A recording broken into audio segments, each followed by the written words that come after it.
Good morning. Welcome to the ESEP Symposium 2020. This is the 12th ESEP Symposium. Good morning. Chào Annyeonghaseyo. Ohayo gozaimasu. And yeah, just selamat datang, as we say here in Malaysia, to all of you. This is the first virtual and international ESEP Symposium that we're having. And so if you could give a round of applause wherever you are, even though I can't hear it, I know you're clapping, to this wonderful event that we're all part of. Thank you so much for joining us this morning.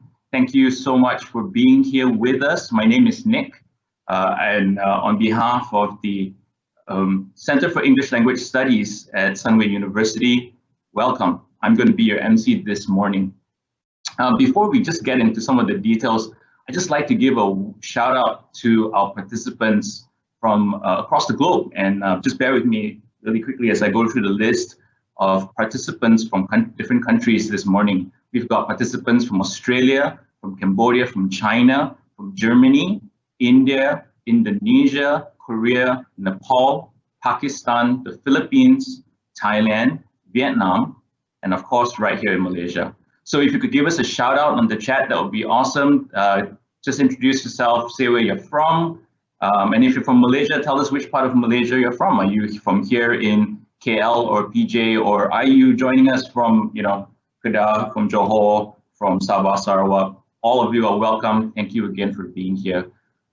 Just a little bit about English for specific academic purposes. This is actually an area of study that is not just unique, but also lively and exciting, and covers a fairly wide array of topics due to the specificity where English is applied. And while it is part of the general teaching and learning here at Sunway University, it is something that is both unique for work and for study.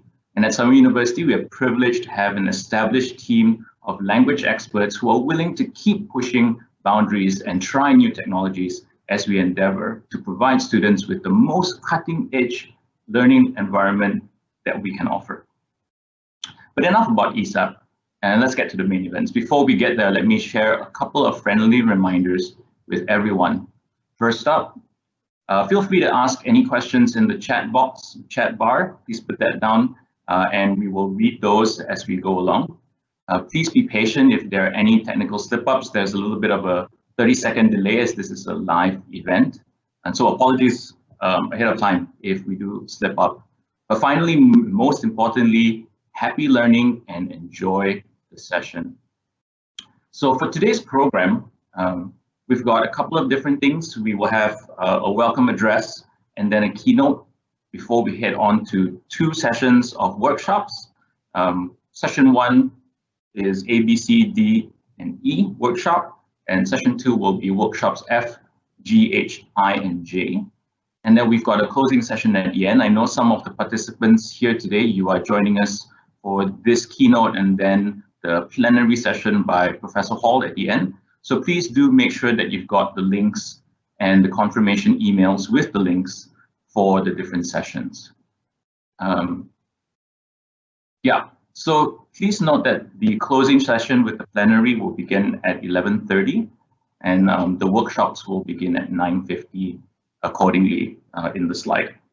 So this year's theme, I'm sure you're aware of already, is sustainable learning for a safe global future, lessons from push change.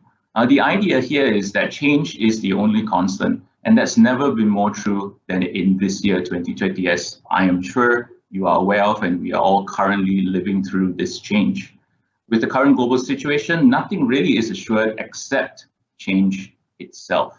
And with that, today's symposium is an invitation to examine some of the major changes being pushed upon the education sector, whether we welcome them or not. This presents all of us with the question of how key education stakeholders should and will react. But before we hear our keynote speaker, we just wanted to acknowledge some of the people here behind the scenes virtually.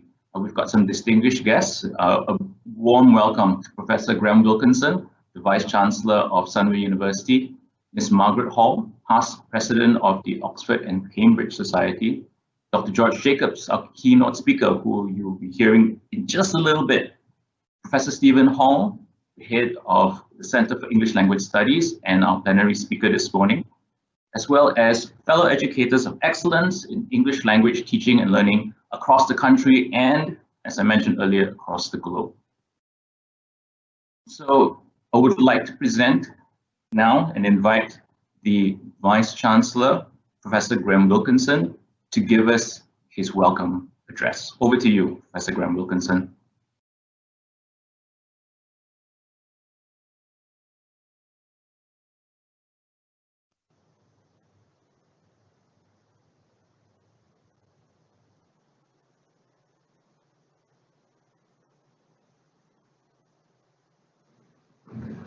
Good morning, everyone.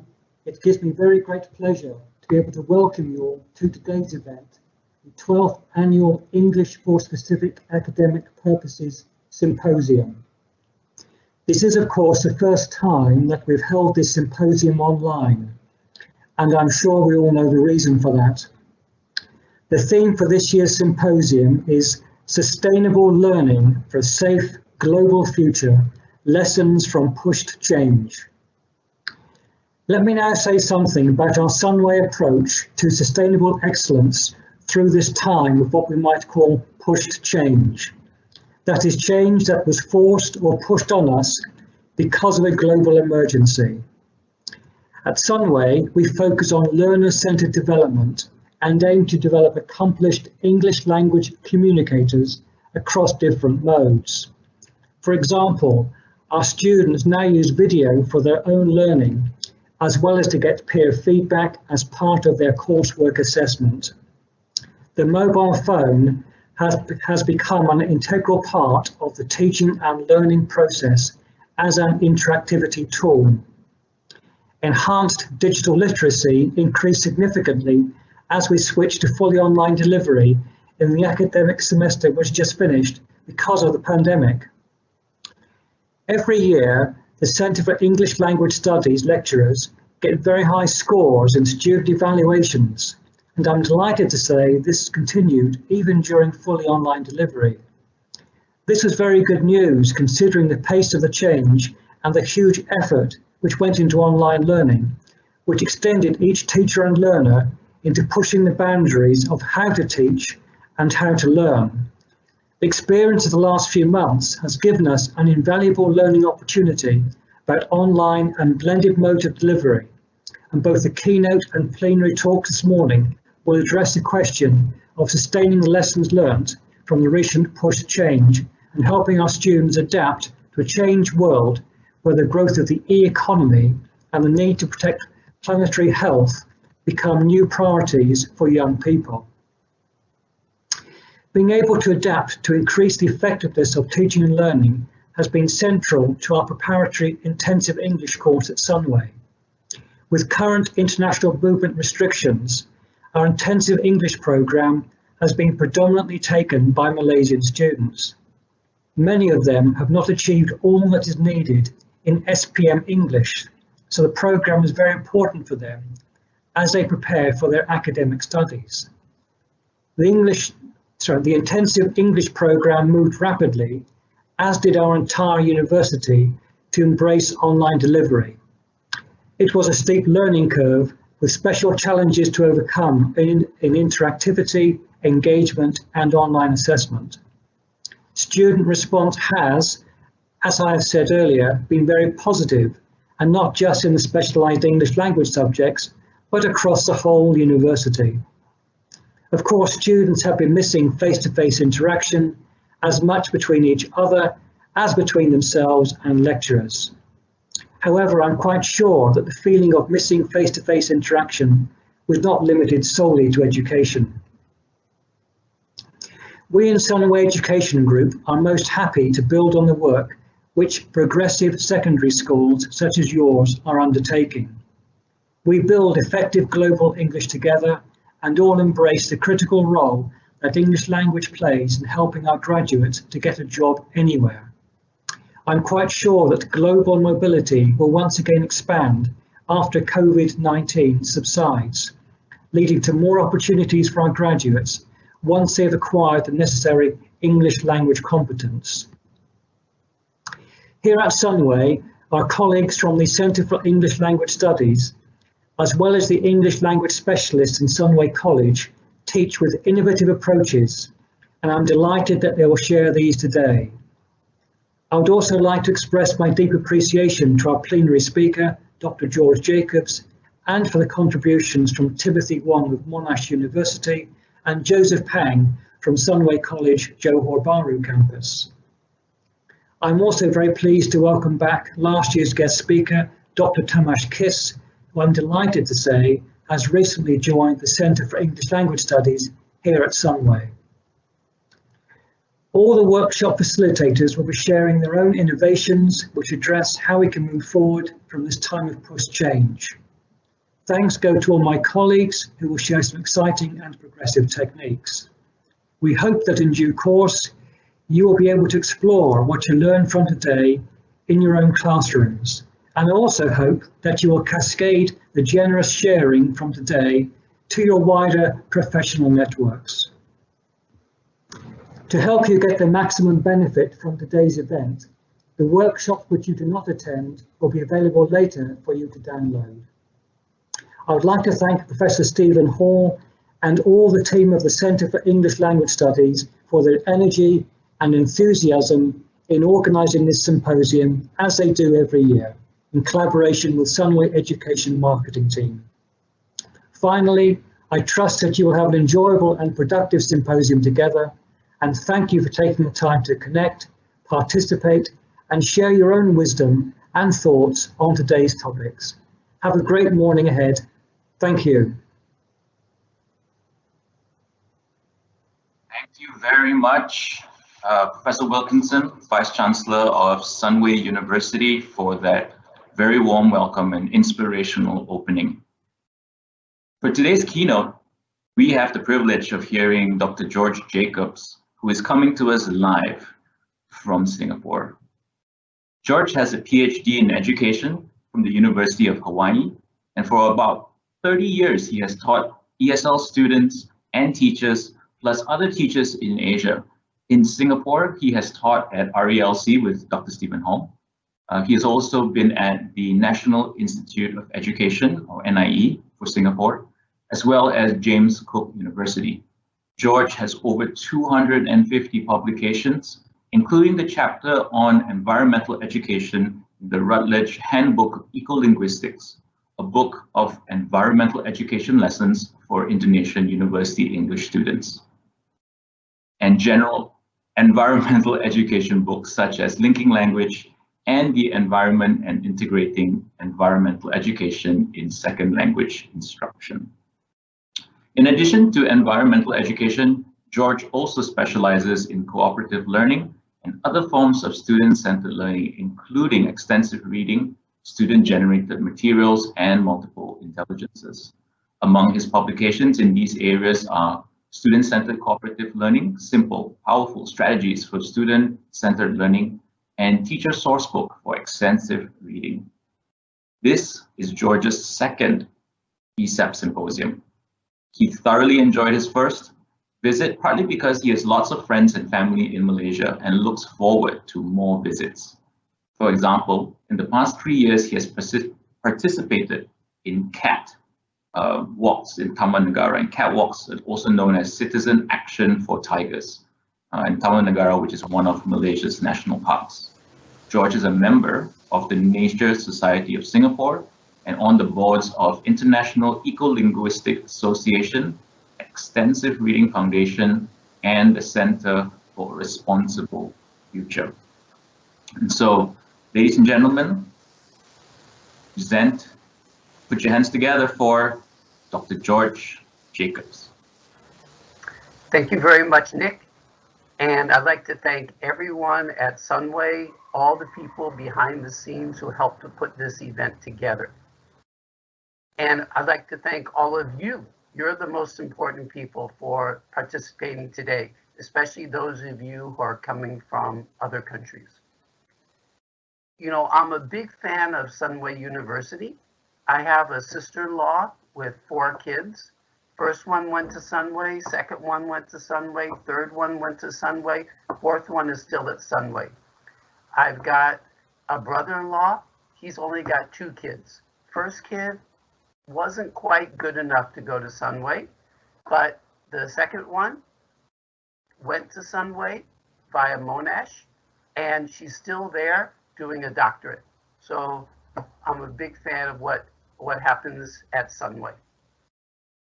Okay, so let me get started here. Those are some of my friends there. And let's see.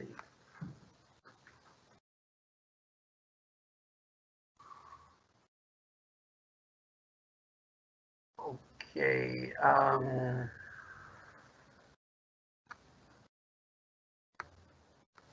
Okay, let's see.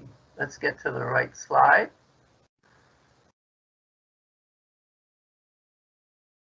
Sorry about that. And I think you guys have all the slides.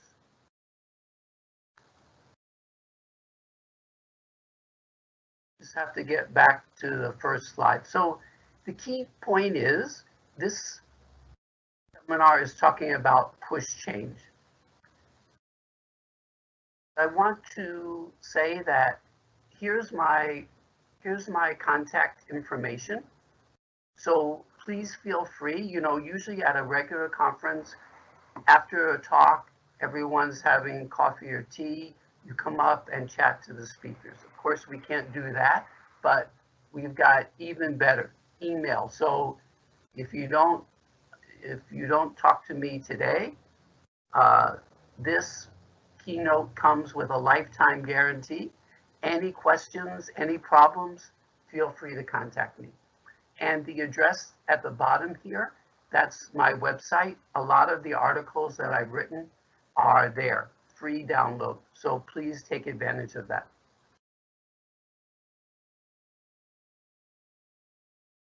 Okay, so we're gonna have some vocabulary learning, and the first term that I want to mention is push change. I learned this only earlier this year from my friend, Professor Stephen Hall. And so I had to look it up. But basically, push change is changes that maybe I want to make or maybe I don't want to make, but no choice, have to make them. I'm forced by circumstances. Maybe I'm happy that I had to make the changes, maybe I'm unhappy. But it's something that I have to do.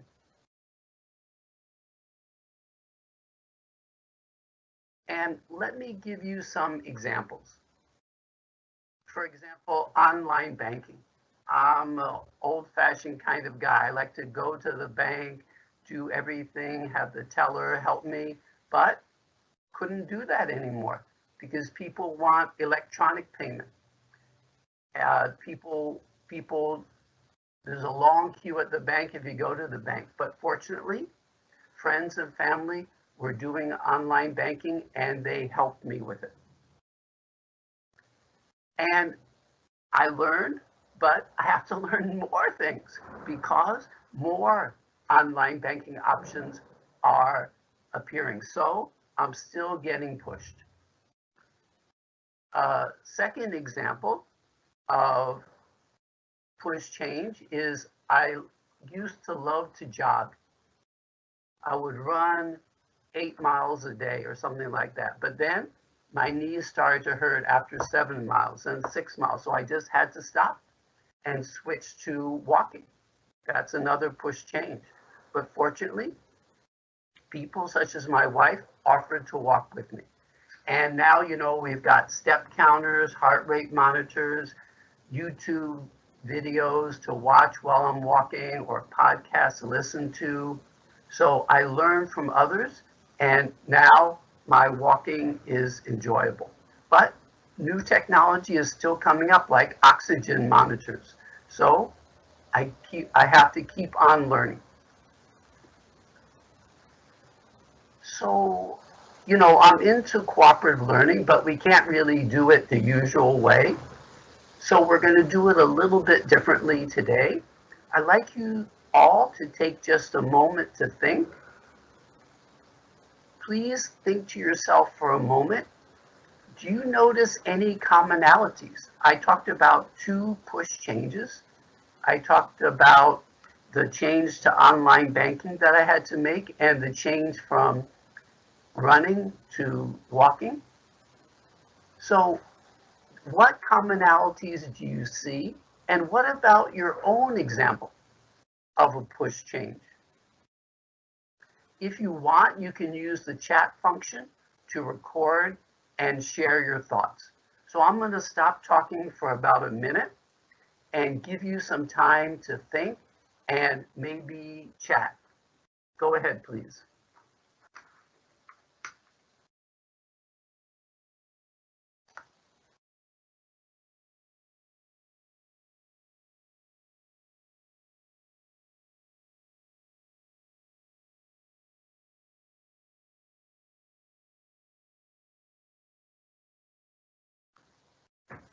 I'm using the stopwatch on my phone.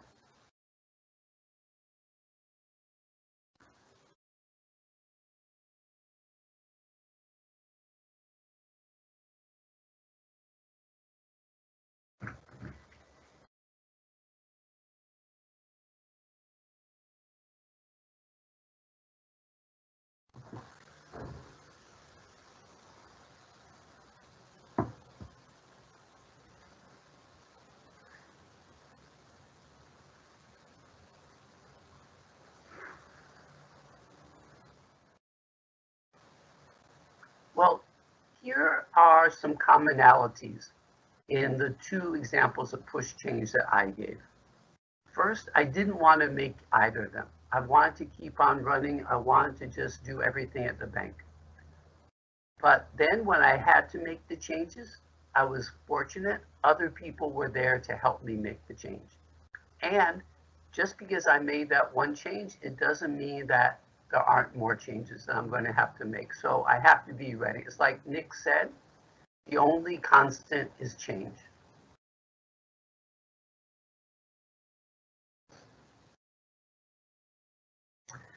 Here's the second vocabulary term. Before we had push change, here's a new one. I also learned it just 2 or 3 months ago. It's called teaching languages in unprecedented circumstances. You know, in the language teaching field, we've got so many different acronyms.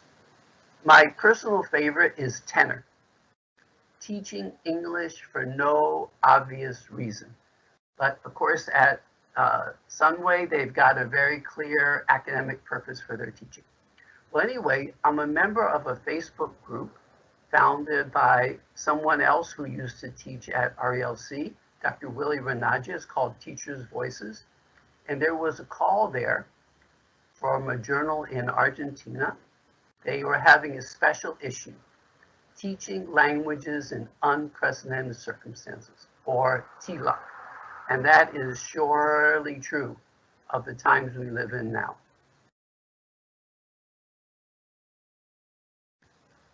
So in this talk, I'm going to focus on 3 different push changes that are taking place during our TLUC. The rise of online education and education with social distancing. 2, the worsening of climate weirding. 3, ongoing threats to social cohesion. So I think these are very important. And I really love to hear what you guys think about what we as teachers can do in the face of these push changes.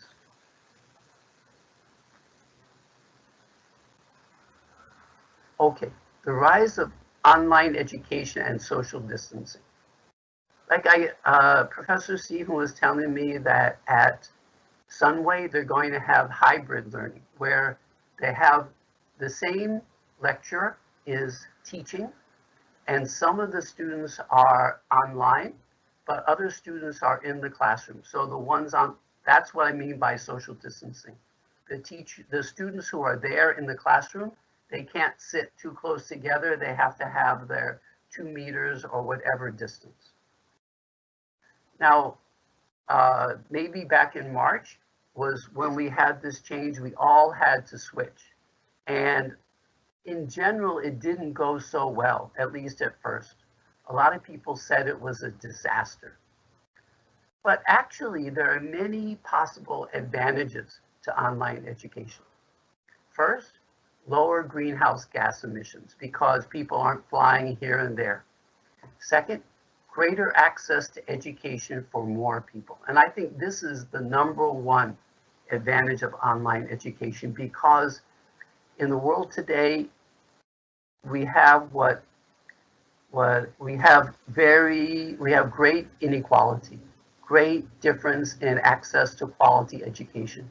But online learning can help with that, because everyone who's got online access can hear, can watch the lectures by top educators with great equipment. Then there are other advantages to online education. One, we can continue to learn throughout our lives. That's a big emphasis nowadays, that we don't stop learning once we get our degree, that we're learning throughout our lives. Also, online education gives more choice, more flexibility to learners. We're not stuck with just the few courses that one school has access for lectures to give. Also, people can learn ICT tools. I wrote an article recently about how we can do the cooperative learning with lots of ICT tools. The students can stay in touch with each other. So we're going to keep learning. That's another example of push change, how change keeps going on. And it's really great because we can build our learning communities. I've gone to many conferences, but then after the conference, a lot of times we don't stay in touch. But here with online learning, so easy to stay in touch. We're already doing things together. Now, what about your view? Please take a moment to think about and maybe use chat to record your thoughts. Have you experienced benefits of online education? With the right preparation, can online education be a beneficial push change? And if so, what might some of that preparation be? So again, you can use chat, you can use WhatsApp. Please go ahead.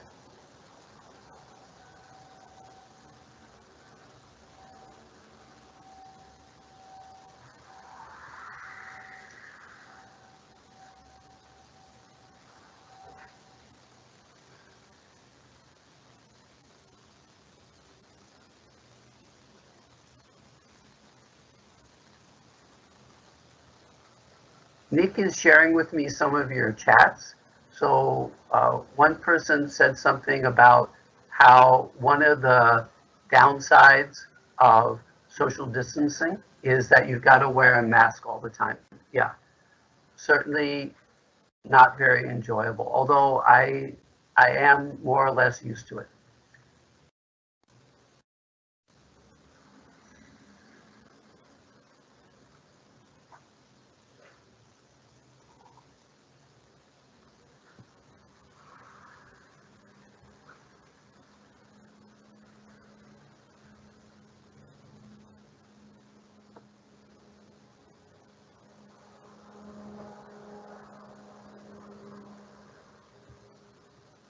Okay, a second push change that we're facing is the worsening of climate weirding.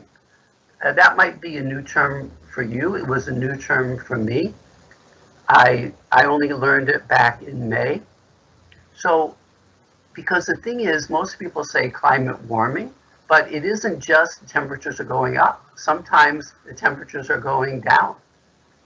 But just the extreme weather, the weird weather is increasing. So the wets get wetter, the hots get hotter, the dry periods get drier, the snows get heavier, the hurricanes get stronger, the sea levels rise, the droughts and floods worsen. And this is a greater threat than even COVID-19 or other pandemics. Because a fourth vocabulary term that I learned, this one I learned maybe about 5 years ago, is called Anthropocene. Anthropocene is the geologic age that we entered in the latter part of the 20th century. So humans, that's where anthro comes from, are the main factor affecting the climate. A book I read last year by a famous author, Jonathan Safran Foer, is titled, "We Are the Weather." We're the ones who are messing up the weather. We're the ones who are causing the climate weirding. We're responsible for the release of greenhouse gases, such as carbon dioxide, methane, and nitrous oxide. So we're the ones who have to do something about it. And just as education is very unequal, like one person used the term savage inequalities, we've got inequality in terms of this climate weirding. Because like you saw recently, there was flooding in Bangladesh. About 1/3 of the population were made homeless. But the people in Bangladesh are the ones who are among the ones who contribute least to climate weirding. Because they're not flying around, they're not using aircon.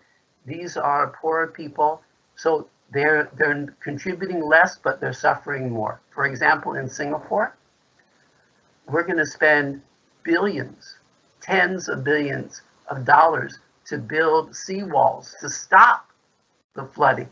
When the ocean levels rise because the glaciers melt, no worries for Singapore. We're going to block it all out because we've got the money. But lots of people around the world, billions of people, don't have the money.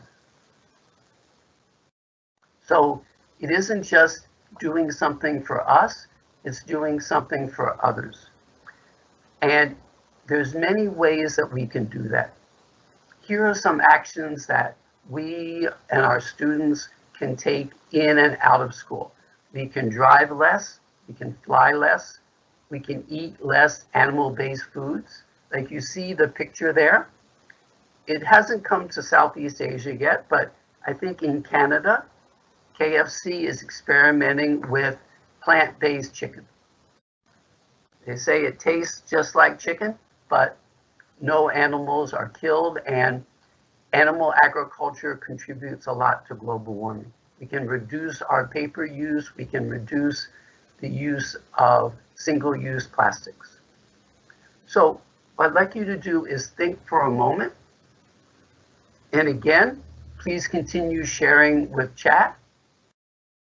What should we, as teachers, private citizens, schools, unis, do about climate weirding? And am I, my colleagues, students, are we actually doing these things?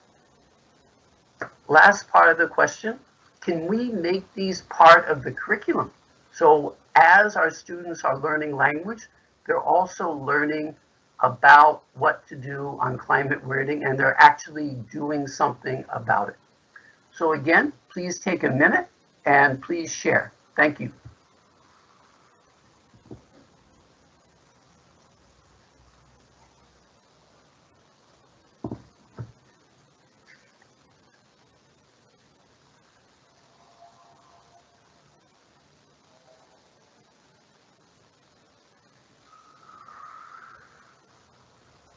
So as to the first push change, Nicholas is telling me that lots of people shared how it's really been a great time for learning as they adjust to online education. Like I asked Professor Stephen yesterday, do you guys have regular workshops for the staff?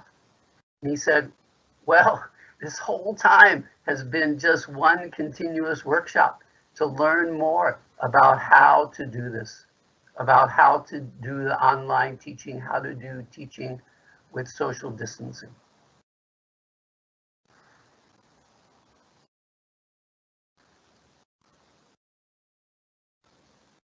Another person said it takes more time, but when it works, it's very rewarding. So I'm very glad to hear that.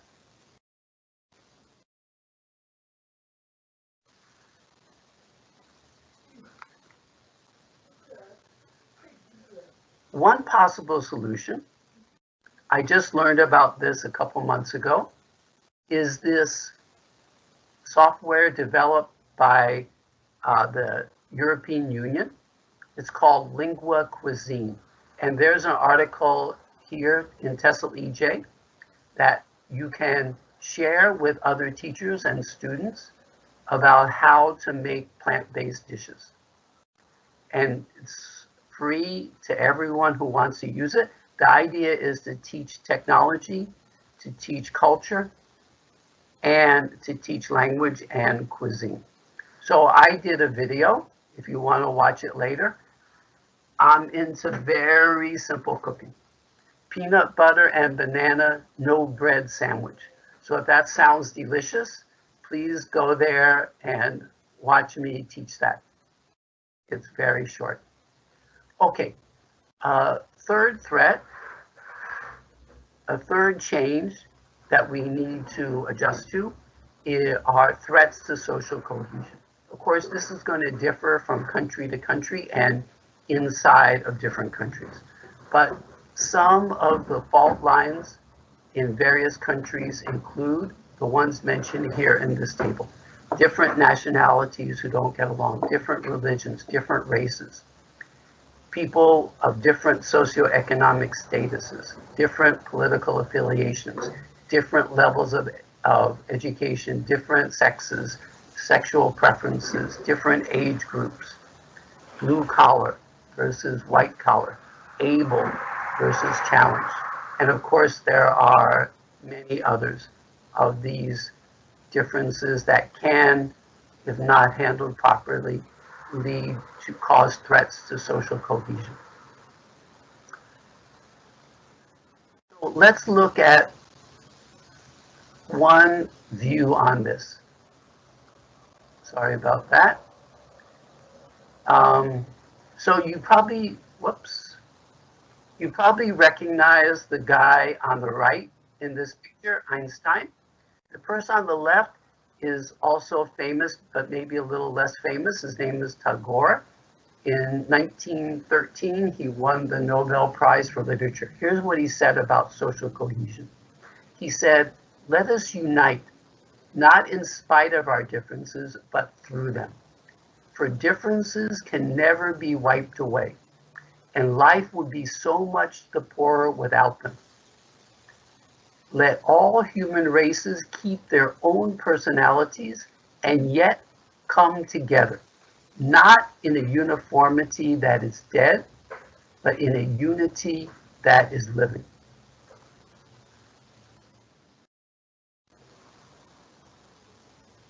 I think that's really powerful. So I'd like you to, again, take a moment. What about in the classes that you teach? From the table 2 slides back, what are some differences among the students in one of your classes? How do these differences help or hinder cohesion among students, in or out of class? Like, when I teach ESL, I'm always happy to have students from different countries because then they won't be speaking their L1 all the time. So I mix them. But sometimes problems arise. So take a moment, use the chat. I see a lot of people have been chatting. That's great. So please go ahead and share your ideas on this.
Okay, let me give what I think is one possible solution to the potential problem of differences leading to discord among students.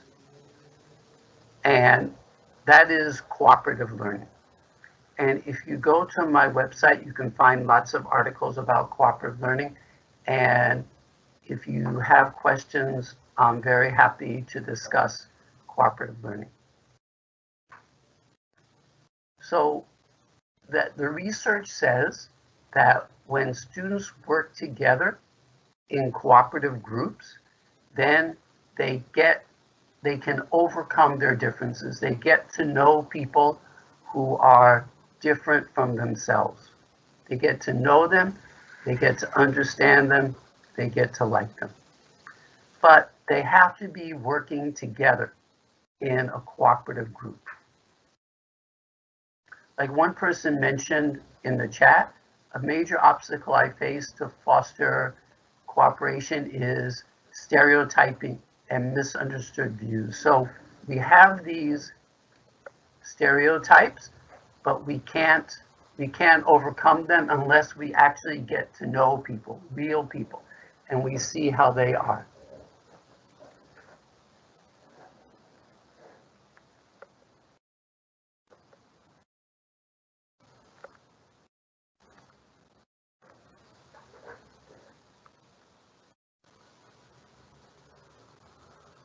So like I said, cooperative learning is one potential.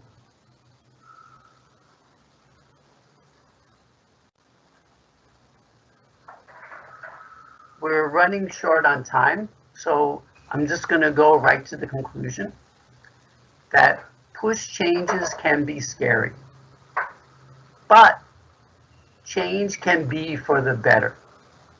We teachers are powerful.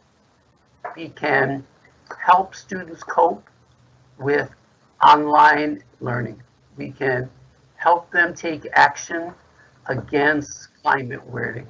We can help them get to know and like and understand people different from themselves. So when we collaborate with our colleagues, we learn from our students, the society can change for the better. Thank you very much. And I'm going to turn it over to Nick. I think there's lots and lots of questions. Go ahead, please. Thank you, Dr. George Jacobs, for the very, very inspirational and definitely thought-provoking sharing. So we're coming to the Q&A now. We don't have very much time, but thank you to everyone who has posted on the chat. We are trying to make sure that we read everybody's comments and questions for sure. So I think we'll start off with one question that has been a little bit quite common, and that is about the change of mindsets, and that's something that people have commented about. What do you think, Dr. George, in terms of the kind of mindsets that are needed as we move through these times of push change? Yeah, that's so important. And it's so hard to change the mindset. So I'm a big believer in small steps. We don't have to never fly again in our lives. We can just, if we used to take 3 flights a year, we just take 2. If we used to eat meat, eggs, dairy every single meal, we just eat them for dinner. Lunch, breakfast, we don't. I had delicious oatmeal. I haven't finished yet. So that was my breakfast. Finger licking good. So yeah, small steps I think is the key to mindset change and working with others, because we're only one mind. We work with other minds, we multiply our impact. Great, thank you. And on that same, following from that comment, what would your advice be with regards to bringing people together? How do we create that sense of cohesion online because that seems to be everybody's reality at the moment. How do you get people to work together? You know, how do you get people to be able to come together and discuss? And some things are difficult to discuss because of the detachment, right, from being in a physical space. Absolutely. Yeah, I don't think online is ever going to be as good as face-to-face, but that's the reality, like you say. We have to deal with that. So part of it is learning the tools, and there's so many great tools. So like today or this evening, I'm Zooming with a brother of mine who lives on the other side of the world. I was going to see him in March, but then the lockdown happened. So I haven't seen him for about 3 years, him and his family. So yeah, that's part of it, learning new tools. Another part of it is what I was talking about at a workshop with the staff at Sunway yesterday about positive psychology. So we want to, for example, we want to praise people, give people specific praise. So when they do things, we praise them, we point out those good things. That makes us feel good, that makes them feel good. So yeah, it's not just the tools we use, but also how we communicate. Yeah, and one last question. And we've got questions that are more on the practical side. So maybe let me kind of synthesize it and say, you know, how can we ensure that everybody participates in this push change, right? We're all online. We want to make sure that it's fair, it's equitable, all learners participate, contribute. We don't have free riders and so on. What would be your advice? As this is the last question, everybody. Thank you so much for all the questions. We are running out of time. Yeah, and I just want to thank you, Nick. I just want to reiterate that this talk comes with a lifetime guarantee. You've got my email address. I'm not planning to change it. So I'm planning to retire in about 30 years. So you've only got 30 years to take me up on this. But okay, so Ensure, I always tell my students, never use Ensure because you can't guarantee anything in life. We just try our best. So it comes back to what I was saying before about small steps. We just go for small victories. We celebrate our small victories and we keep going. We work with colleagues, we share our victories, and we try to build on them. But there's lots of great books, articles about cooperative learning, other changes that really look into the nitty-gritty, like how to deal with free riders. Sure. And with that, everyone, we've come to the end of our keynote. Thank you once again to Dr. George for answering the questions, for being so willing with all of us. And thank you again to the audience, all the participants online. Thank you for sharing your questions, and we hope that we covered most of them as we tried to synthesize due to lack of time. But now we're heading on to the next part of the program, and we've got session 1 workshops coming up. So please do look for the link. They are active, and you should be able to head over to workshops A, B, C, D, and E. So just want to remind everybody that immediately after session 1 for workshops, we've got session 2. So please also, once you're done with those workshops, head over to session 2. And for those of us who are only going to be joining the closing webinar with Dr. Stephen Hall, please look out for those links. At any time, if you've got a question, please feel free to check with Naomi or Quibi, who are the PICs, so the people in charge for these sessions, and we'll be sharing their mobile numbers in the chat very shortly. So please do look out for that as well. And so everybody, thank you once again for being here with us for this session. Thank you, Dr. George. It's been such a pleasure. And yeah, I will see some of you in workshop B if you are joining that session, and see you shortly. Thank you, everybody. See you again at 11:30 if we don't see you at the workshops. Bye.